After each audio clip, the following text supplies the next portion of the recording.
यूं तो नगर निगम चुनावों में भी एक साल से ज्यादा का वक्त पड़ा है, लेकिन दिल्ली में नगर निगम चुनावों को लेकर राजनीतिक सरगर्मियां तेज हो चुकी हैं। इसको लेकर अब सोशल मीडिया पर आजकल एक लिस्ट वायरल हो रही है, जिसमें कहा गया है कि नगर निगम चुनावों को लेकर राज्य चुनाव आयोग कई सीटों को बदलने जा रहा है, जिसमें शास्त्री नगर की महिला सीट भी अब सामान्य सीट होने जा रही है। इस सच्चाई को जानने के लिए आज टाइगर कमांड ने राज्य चुनाव आयोग और मुख्य चुनाव अधिकारी से मुलाकात की और इस वायरल खबर को सच्चाई तक पहुंचने का प्रयास किया। राज्य चुनाव आयोग और मुख्य चुनाव आयोग के कई वरिष्ठ अधिकारियों ने टाइगर कमांड को बताया कि पहली बात तो चुनाव आयोग अपने आप में एक स्वतंत्र संस्था है, वो किसी को प्रस्ताव नहीं भेजती है। जबकि वायरल खबर में यह कहा गया है कि राज्य चुनाव आयोग ने नगर निगम को सीट बदलने के लिए प्रस्ताव भेजा है।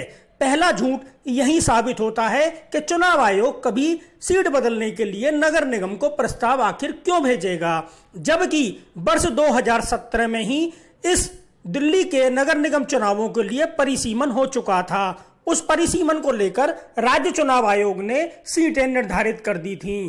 बहरहाल डीएमसी एक्ट के तहत और राज्य चुनाव आयोग के अधिकारियों के तहत परिसीमन इतनी जल्दी नहीं किया जा सकता है, इसके डीएमसी एक्ट में प्रावधान दिए गए हैं। इस तरह की वायरल खबरों पर अधिकारियों ने कहा कि इस तरह की फर्जी अपडेट जनता को और कई लोगों को गुमराह करने के लिए कुछ असामाजिक तत्व चला देते हैं। जनता को ऐसी फेक न्यूज से बचना चाहिए। उन्होंने कहा कि जब 5 साल पहले ही परिसीमन हुआ है तो 5 साल के अंदर परिसीमन दोबारा कैसे हो सकता है। ऐसा कोई भी प्रस्ताव दिल्ली नगर निगम को राज्य चुनाव आयोग ने नहीं भेजा है। जबकि खबर में कहा गया है कि चुनाव आयोग ने शास्त्री नगर की महिला सीट को बदलने के लिए नगर निगम को प्रस्ताव भेजा है और यह सीट पिछले 25 वर्षों से महिला है, अब इसको सामान्य किया जाएगा।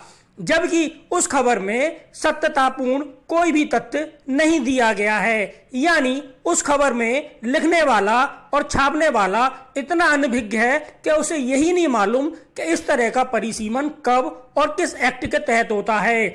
जबकि 2017 में परिसीमन हो चुका है, तो फिर 5 साल के अंदर परिसीमन कैसे होगा।